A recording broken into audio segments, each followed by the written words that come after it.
ஒரு சின்ன கிராமத்தில் பாட்டி வாழ்ந்து வந்தாள். அவள் வாழ்க்கையில் ரயில் ரொம்ப விசேஷம்.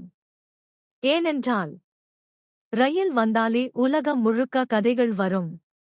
ஒருநாள் பாட்டி தன் பேரனோட ரயில் நிலையத்துக்கு போனாள். ரயில் சூக் சூக் நு சத்தம் போட்டு நின்றது. பாட்டி சிரிச்சுக்கிட்டு சொன்னாள், இந்த ரயில் பார்த்தா வாழ்க்கை மாதிரிதான் கண்ணா. ரயிலில் சிலர் ஏறினார்கள், சிலர் இறங்கினார்கள். யாருக்கோ சந்தோஷம், யாருக்கோ பிரிவு.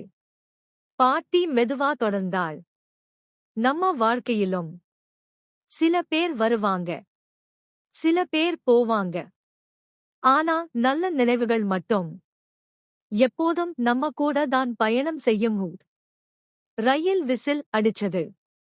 பேரன் பாட்டியை கட்டிப்பிடிச்சான்.